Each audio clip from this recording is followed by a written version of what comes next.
അച്ഛൻ മരിച്ചുപോയി. മകനാണെങ്കിൽ ജോലിക്കൊക്കെ പോകേണ്ട കാര്യമുണ്ട്. അതുകൊണ്ട് തന്നെ മകൻ ഒരു തീരുമാനമെടുത്തു. അമ്മയെ ഒരു വൃദ്ധസദനത്തിൽ കൊണ്ടാക്കാം, ഇടയ്ക്കിടെ അമ്മയെ പോയി കാണാം. അങ്ങനെ തീരുമാനിച്ച് അമ്മയെ വൃദ്ധസദനത്തിൽ കൊണ്ടാക്കി മകന്റെ ജോലിയും ജീവിതവുമായിട്ട് മുന്നോട്ട് പോയി തുടങ്ങി. അങ്ങനെ ഇരിക്കെ ഒരു ദിവസം വൃദ്ധസദനത്തിൽ നിന്നും ഈ മകനൊരു കോള് വന്നു. അമ്മ തീരെ വയ്യാതെ കിടക്കുകയാണ്, എത്രയും പെട്ടെന്ന് വൃദ്ധസദനത്തിലേക്ക് ഓടിയെത്തണം എന്ന്. അങ്ങനെ ഈ മകൻ വൃദ്ധസദനത്തിൽ ഓടിയെത്തുമ്പോൾ കാണുന്ന കാഴ്ച, അമ്മ തന്റെ ഡെത്ത് ബെഡിലാണ്, അവസാന നിമിഷങ്ങളിലാണ്.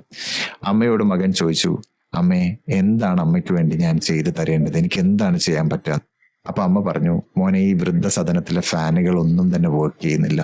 പല ദിവസങ്ങളിലും ഭയങ്കര ചൂട് കാരണം എനിക്ക് ഉറങ്ങാൻ പറ്റാറില്ല. ആ ഫാൻ ഒന്ന് ശരിയാക്കണം. പിന്നെ ഈ വൃദ്ധസദനത്തിൽ ഒരു റെഫ്രിജറേറ്റർ ഇല്ല. അതുകൊണ്ട് തന്നെ പല രാത്രികളിലും ഭക്ഷണമില്ലാതെ എനിക്ക് ഉറങ്ങേണ്ടി വന്നിട്ടുണ്ട്. അപ്പൊ മകൻ അത്ഭുതത്തോടെ ചോദിച്ചു, അല്ല അമ്മേ, അമ്മ ഇവിടെ എത്ര നാളായിട്ട് താമസിക്കുന്നു? ഇത്രയും നാൾ ഈ പ്രശ്നങ്ങളൊന്നും അമ്മ എന്നോട് പറഞ്ഞില്ലല്ലോ. അമ്മ ഈ ലോകത്തുനിന്ന് വിട പറയാൻ പോകുമ്പോഴാണല്ലോ ഇതെന്നോട് പറയുന്നതെന്ന്. അപ്പൊ അമ്മ പറഞ്ഞു, എനിക്ക് ഈ വേദനയും ചൂടും വിശപ്പും ഒന്നും ഒരു പ്രശ്നമല്ല, എനിക്ക് അതൊക്കെ മാനേജ് ചെയ്യാൻ പറ്റും. പക്ഷെ നാളെ നിന്റെ മക്കൾ നിന്നെ ഇവിടെ കൊണ്ടുവിടുമ്പോ നിനക്കതൊന്നും സഹിക്കാൻ പറ്റിയെന്ന് വരില്ല. ഇന്നത്തെ ചിന്ത ഭയങ്കരമായിട്ട് മനസ്സിൽ ഒരുപാട് നമുക്ക്, എന്നെ സംബന്ധിച്ചോളം എനിക്കേറെ ഒരു ബുദ്ധിമുട്ടുണ്ടാക്കി. കാരണം ഇതിങ്ങനെ പറയുമ്പോൾ എൻ്റെ ഉമ്മല്ല എൻ്റെ ഒപ്പം. അപ്പോൾ ഒന്നും കൂടെ എനിക്ക് അത് മനസ്സിൽ ഭയങ്കരമായിട്ട് തട്ടി. അതെ, ഉമ്മ കണ്ണ് പോകുമ്പോൾ കണ്ണിൻ്റെ വില മനസ്സിലാവുള്ളൂ. അപ്പോൾ ഈ ഒരു സംഭവത്തിൽ നമുക്ക് മനസ്സിലാവുന്നത് എന്താ വെച്ചാൽ, വൃദ്ധസദനങ്ങൾ ഇന്ന് കൂടിക്കൊണ്ടിരിക്കുന്നുണ്ട്. അതിൽ നമ്മളെ ഒരിക്കലും ഒരു മാതാവും ആഗ്രഹിക്കില്ല. കാരണം പെറ്റ വയറിനറിയാം അതിൻ്റെ നോവ് എന്താണെന്നുള്ളത്. ഒരു മാതാവ് ആഗ്രഹിക്കില്ല എൻ്റെ മകന് എന്നെ കൊണ്ടാക്കണം എന്നുള്ളത്.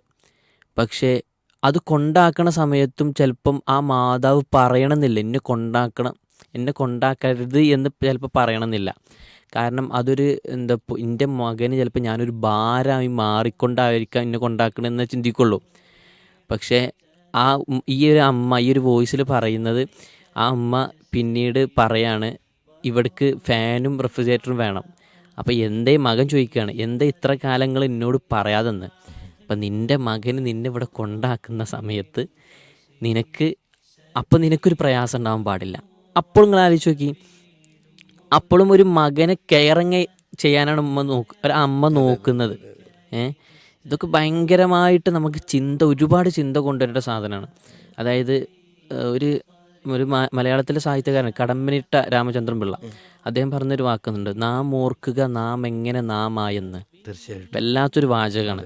നമ്മളൊക്കെ ഇങ്ങനെ നിൽക്കുന്നുണ്ടെങ്കിൽ, ഇപ്പം നമ്മളൊക്കെ പിന്നിൽ, നമ്മളൊക്കെ ആദ്യത്തെ ഒരു ഡോക്ടർ, ആദ്യത്തെ ടീച്ചർ, ആദ്യത്തെ ഒരു ഗൈഡ്, ഇതൊക്കെ നമ്മുടെ ഉമ്മ തന്നെയാണ്. തീർച്ചയായിട്ടും ഒരു മദ്രസ നമ്മൾ പഠിക്കണ മുന്നേ വരെ നമുക്ക് ദീനിൻ്റെ ആദ്യാക്ഷരങ്ങൾ പറഞ്ഞു തന്നെ നമ്മളെ ഉമ്മ. അതാണ് പണ്ഡിതന്മാർ പറയേണ്ട, ഒരു വിദ്യാർത്ഥിയുടെ ഒന്നാമത്തെ പാഠശാല എന്നുള്ളത് അതിൻ്റെ ഉമ്മയാണ് എന്ന് പണ്ഡിത വാചകങ്ങൾ കാണാൻ കഴിയും. അതെ അതെ അതെ. കാരണം ആ ഒരു മാതാപിതാക്കൾ എന്നുള്ളത്, അതുകൊണ്ട് തന്നെയാണ് പരിശുദ്ധ ഖുർആൻ, ഇസ്ലാമിൻ്റെ മറ്റുള്ള എല്ലാ നിയമങ്ങളും സംഹിതകളും എടുത്തു നോക്കുമ്പോൾ മാതാപിതാക്കൾക്ക് അത്രയും പ്രാധാന്യം നൽകുന്നുണ്ട്. അവർ നിന്നെ പുറത്താക്കിയാൽ പോലും അങ്ങനെ തന്നെയാണ് ഹദീസിലുള്ളത്. അവരോട് എന്ത് ചെയ്യരുത്, കാർക്കശ്യ സ്വഭാവത്തോടുകൂടി നീ പെരുമാറരുത്, അവരോട് ഉപദ്രവിക്കരുത് എന്ന് അള്ളാഹു സുബ്ഹാനഹു വ തആലയും പ്രവാചക അധ്യാപനങ്ങളൊക്കെ വന്നിട്ടുണ്ടെങ്കിൽ, ഈ ഒരു ചിന്ത കേട്ടപ്പോൾ ഒരു പഴഞ്ചൊല്ലാണ്, മുത്തപ്പമ്പാള എൻ്റെ അപ്പനെന്ന് പറയലോ. അതൊരു സാധാരണ പഴയ കാലം മുതൽ പറഞ്ഞു വരുന്നൊരു കാര്യമാണ്. അതായത് എന്താ, ഒരു പാളയിൽ കഞ്ഞി കുടിക്കുന്ന ഒരവസ്ഥ, എന്തേ പാത്രങ്ങളില്ല.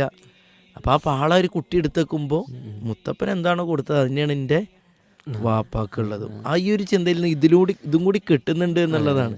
ആ മകനും നാളെ അവിടെ വന്ന് കിടക്കേണ്ടത് തന്നെയാണ്. നമ്മൾ ഓർക്കണ, നമുക്കും ഇങ്ങനൊരു സാഹചര്യം വ്യക്തിയിലൂടെ നമ്മൾ പോകാനുണ്ട്. ഒരു വാപ്പായിട്ട് വെല്ലിപ്പായിട്ടൊക്കെ നമ്മൾ മാറേണ്ട ഒരു സംഗതി ഉണ്ട്.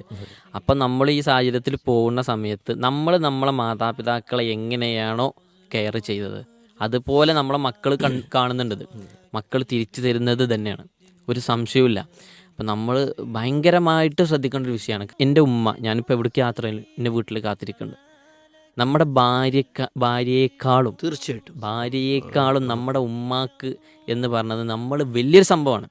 മക്കൾ എത്ര എന്ത് പറഞ്ഞാലും, അതായത് ഒരിക്കൽ ഒരു ഉമ്മ പ്രസവിച്ച സമയത്ത് സിസ്റ്റർ പറഞ്ഞു പൊക്കിൾ കൂടി മുറിക്കണം എന്ന് പറഞ്ഞു.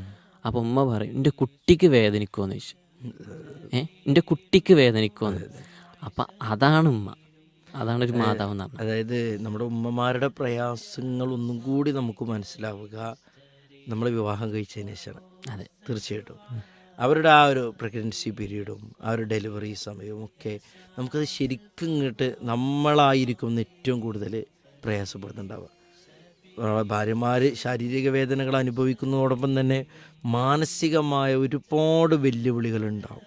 പ്രത്യേകിച്ച് ഈ ആധുനിക ശാസ്ത്രങ്ങളും മറ്റുമൊക്കെ വളർന്നുകൊണ്ട് തന്നെ ആ സ്കാനിങ് റിപ്പോർട്ട് എന്തെങ്കിലുമൊക്കെ ഇടാകൂടങ്ങൾ അതിൻ്റെ ഇടയിൽ ഉണ്ടാവുകയും ചെയ്യും. അതുകൊണ്ടുള്ള പ്രയാസങ്ങളും മറ്റുമൊക്കെ നമ്മുടെ ഉമ്മമാർ എത്ര പ്രയാസപ്പെട്ടിട്ടുണ്ടാവും. അത് ശരിക്കും അവരുടെ ആ മുറിവുകളും വേദനകളും ഉൾക്കൊള്ളാൻ പോലും എന്തിനു മാതാപിതാക്കളെ ഇങ്ങനെ പരിഗണിക്കണം എന്നുള്ള ചോദ്യത്തിന് അതന്നെയാണ്. മലർന്ന് കിടന്ന് കരയാൻ മാത്രം കഴിവുള്ള നമ്മളൊക്കെ ഇന്ന് ഇങ്ങനെ ഇരിക്കണ്ടെങ്കിൽ അവിടുന്നാണ് നമ്മൾ ഈ രൂപത്തിലാവുന്നത്. അനൂസ് ആയിക്കോട്ടെ, അബ്ദുറൌഫ് ആയിക്കോട്ടെ, ഈ ലോകത്ത് ഇത് കേൾക്കുന്ന മുഴുവൻ ആളുകളായിക്കോട്ടെ, അതിൻ്റെ പിന്നിൽ വഹനൻ അല വഹൻ, ത്യാഗത്തിനുമേൽ ത്യാഗമുണ്ട്. ഉമ്മയെ സംബന്ധിച്ചിടത്തോളം ഉപ്പയെ സംബന്ധിച്ചിടത്തോളം. അതുകൊണ്ട് ആ ഒരു വിഷയത്തിൽ നമ്മുടെ ശ്രദ്ധ ഉണ്ടാവണം. നമ്മൾ അവരെ പരിഗണിക്കുക. അവർ നമ്മളിൽ നിന്ന് പരിഗണന ശരിക്കും ആഗ്രഹിക്കണില്ല, പക്ഷെ നമ്മളത് കണ്ടറിഞ്ഞ് കൊടുക്കുക എന്നുള്ളതാണ്. ചിലപ്പോൾ നമ്മൾ എവിടേക്കെങ്കിൽ പോകുമ്പോൾ ഉമ്മക്ക് ചിലപ്പോൾ മനസ്സിലൊരു വിഷമം ഉണ്ടാവും. നമ്മൾ ചിലപ്പോൾ ഭാര്യമാരൊക്കെ കൂട്ടി പുറത്ത് പോകുന്ന സമയത്ത് ഉമ്മാനും കൂട്ടുക, നമുക്കതിലൊരു പ്രയാസം ഉണ്ടാവേണ്ടതില്ല. ഇപ്പോൾ നമ്മളെക്കാൾ യാത്രകളെ ഏറെ സ്നേഹിക്കുന്ന നമ്മളെ ഉമ്മാരെ കാരണം അവരിങ്ങനെ വെറും അടുക്കളയും നമ്മളെയൊക്കെ നോക്കി ഇങ്ങനെ നിൽക്കുന്ന ആളുകളല്ല. അവർക്കും അതൊരു ജീവിതത്തിൽ കുറച്ചൊക്കെ യാത്രയൊക്കെ പോകണമെന്ന് ആഗ്രഹിക്കുന്നു. പക്ഷെ നമ്മളത് കണ്ടറിഞ്ഞ് ചെയ്യുക എന്നുള്ളതാണ്. അതായത് എല്ലാവർക്കും എല്ലാവരുടേതായിട്ടുള്ള ഹക്കുകൾ നമ്മൾ കൊടുക്കാൻ എന്ത് ചെയ്യണം? ശ്രദ്ധിക്കണം. ഭാര്യയ്ക്ക് ഭാര്യയുടേതായിട്ട് കൊടുക്കണം, ഉമ്മക്ക് ഉമ്മയുടേതായിട്ട് കൊടുക്കണം, ഉപ്പക്ക് ഉപ്പയുടേതായിട്ടുള്ളത് കൊടുക്കണം. എല്ലാം കൊടുത്ത് മുന്നോട്ട് പോകുമ്പോൾ ആ കുടുംബം തന്നെ ഇമ്പമുള്ള കുടുംബമായി മാറുകയുള്ളൂ. അതൊക്കെ ഖുർആനും ഹദീസൊക്കെ പഠിപ്പിച്ച വിഷയങ്ങളാണ്. അപ്പോൾ ഈ മാതാപിതാക്കളുടെ വിഷയത്തിൽ നമ്മൾ എന്ത് ചെയ്യണം? നല്ലൊരു ശ്രദ്ധ. നമ്മൾ കഴിഞ്ഞ ദിവസങ്ങൾ കേട്ട വാർത്തകൾ നമുക്ക് സഹിക്കാൻ കഴിയാത്തതാണ്. അത് കഴിഞ്ഞ ദിവസങ്ങളിൽ നിന്ന് മാത്രമല്ല ന്യൂസ്, എത്ര വാർത്തകളാണ് ഈ ഒരു വർഷത്തെ മുഴുവൻ ഒരു വാർത്തകൾ ഇങ്ങനത്തെ വിഷയങ്ങളെടുത്ത് എത്ര കാണാൻ കഴിയും. അതും ആ മാതാപിതാക്കൾ ഏറ്റവും കൂടുതൽ ക്രൈസിസോട് കൂടിയിട്ട് ജീവിച്ച് വളർത്തിയ മക്കളാവും ചെയ്തിട്ടുണ്ടാവുക. ഇന്നലെ മിന്നാന്നെന്തോ ആ ഒരു ചെക്കൻ അല്ലേ, ഒരു യുവാവ് ഉമ്മയെ എന്ത് ചെയ്തു? വെട്ടിക്കൊന്നു. ഉമ്മ ട്യൂമർ ക്യാൻസർ സർജറി കഴിഞ്ഞ് കിടക്കുന്ന ഉമ്മയാണ്. എന്നപ്പോൾ നമുക്ക് പറയുമ്പോൾ വാചകങ്ങൾ മുറിഞ്ഞു പോകുന്ന അവസ്ഥയാണ്. അപ്പം അല്ല പറഞ്ഞു വക്കല്ലാ റബ്ബുക അല്ലാ തഅ്ബുദു ഇല്ലാ ഇയ്യാഹു വബിൽ വാലിദൈനി ഇഹ്സാന. ആ നന്മ ചെയ്യുന്ന രംഗത്ത് നമുക്ക് ഒരു മടിയും ഉണ്ടാവാൻ പാടില്ല. ചിലപ്പോൾ പ്രായമാകുമ്പോൾ നമുക്ക് ഇഷ്ടമില്ലാത്തതും മറ്റുമൊക്കെ പറയും. അത് മനുഷ്യപ്രകൃതാണ്. അതുകൊണ്ടാണ് പ്രവാചകൻ എന്ന് പറയുന്നത് വീട്ടിൽ നിന്ന് പുറത്താക്കിയാൽ പോലും എന്ന പ്രയോഗം പ്രവാചകനുണ്ടായത്. അവിടെ ക്ഷമ അവലംബിച്ച് കാര്യങ്ങൾ പറഞ്ഞു ബോധ്യപ്പെടുത്തി മനസ്സിലാക്കി കൊടുത്ത് നല്ലൊരു ജീവിതം ജീവിക്കുമ്പോഴാണ് ഈ വാർദ്ധക്യം എന്ന് പറയുന്നത് അതൊരു ബാല്യത്തിലേക്ക് തിരിച്ചുപോക്കാണ്. അതായത് ബാല്യത്തിലേക്കുള്ള എങ്ങനെ ഒരു കുട്ടിത്ത സ്വഭാവങ്ങൾ മാതാപിതാക്കൾ കാണിക്കാം. പക്ഷെ അതൊക്കെ സഹിച്ചും നമ്മളെ ഉമ്മ നമ്മളെ അത്രയും പ്രയാസപ്പെട്ടു. എനിക്ക് തോന്നുന്നത് ശരീരത്തിലെ എല്ലാ എല്ലുകളും പൊട്ടുന്ന വേദന എന്നാണ് ഒരു പ്രസവത്തിന്റെ വേദന എന്ന് ഒരു ഉമ്മ സഹിക്കുന്നത്. അപ്പോൾ നിങ്ങൾ ആലോചിച്ച് നോക്കി. അപ്പോൾ അത് അത്രയും സഹിച്ച് നമ്മൾ ഈ ദുനിയാവ് കാണിച്ചത്, ഈ ദുനിയാവിലുള്ള എല്ലാ സംഗതികളും പറഞ്ഞത്, തിരിച്ചറിവുകൾ പ്രദാനം ചെയ്ത്, അറിവ് ചിലപ്പോൾ നമുക്ക് സ്കൂളിൽ നിന്ന് മദ്രസയിൽ നിന്ന് കിട്ടിയിട്ടുണ്ടാവും, പക്ഷെ തിരിച്ചറിവ് പ്രദാനം ചെയ്തതിന് ഏറ്റവും പ്രാധാന്യം അറിയിക്കുന്ന രണ്ടാളുകളാണ് പിമ്മി. അതെ, ഇതിപ്പോൾ അനുസ് പറഞ്ഞല്ലോ ബാല്യത്തിലേക്കുള്ള ഒരു ചെറിയ കുട്ടി, നമ്മളൊക്കെ ചെറുപ്പങ്ങന്മാരെ കുട്ടികൾ, നമ്മുടെ കുട്ടികൾ, നമ്മുടെ അനിയന്മാരൊക്കെ എന്തെങ്കിലുമൊക്കെ ചെയ്താൽ നമ്മൾ എത്ര മാക്സിമം അവരോട് ചെയ്യുക. ഇപ്പോഴൊക്കെ ശരിക്കും അനുഭവമുള്ളതാണ്. എൻ്റെ മോള് 2 വയസ്സായ സമയത്ത് പെട്ടെന്ന് എടുത്തപ്പോൾ തലനടിച്ചിട്ട് എൻ്റെ ചുണ്ടിൻ്റെ ഇവിടെ നല്ലൊരു ഉള്ളിൽ കീറലുണ്ടായി. 2 ആഴ്ച 3 ആഴ്ചയോളം പഴുത്ത് ഇൻഫെക്ഷൻ ആയിട്ട് മാറിക്കിട്ടാൻ ഞാൻ നല്ലോണം പ്രയാസപ്പെട്ടു. കാരണം സ്വാഭാവികമായിട്ടും നല്ലൊരു മുറിവായത് പെട്ടെന്ന് ഇങ്ങോട്ട് തലടിച്ചിട്ട് ഈ പല്ലിൽ ഇങ്ങനെ കൂടി കിടന്നുകൊണ്ട് വന്നതിന് അടിച്ചു. നമുക്ക് എന്തെങ്കിലും ഒരു ദേഷ്യം ഇല്ല. നമ്മൾ ആ കുട്ടികളെ എടുക്കാതിരിക്കോ, ഒരു ഉമ്മ വെക്കാതിരിക്കുക, അവരോട് ചീത്ത പറഞ്ഞിട്ട് കാര്യമുണ്ടോ? അതേ ബാല്യത്തിലേക്ക് തന്നെയാണ് മാതാപിതാക്കളും പോകുന്നത്. അപ്പം അതാണ് ഈ വൃദ്ധസാധനം. അവരെന്തെങ്കിലും പറയുമ്പോഴും ചെയ്യുമ്പോഴും നേരെ വൃദ്ധസദനത്തിൽ കൊണ്ടാക്കുക. ഒരിക്കലും അത് നമ്മളെ മക്കളെ ചെയ്യുന്നില്ല എന്നുള്ളത് കൊണ്ട് തന്നെ നമ്മളെ മാതാപിതാക്കളെയും അങ്ങനെ ചെയ്യാതിരിക്കാൻ നമ്മൾ പ്രത്യേകം ശ്രദ്ധിക്കേണ്ടതുണ്ട്.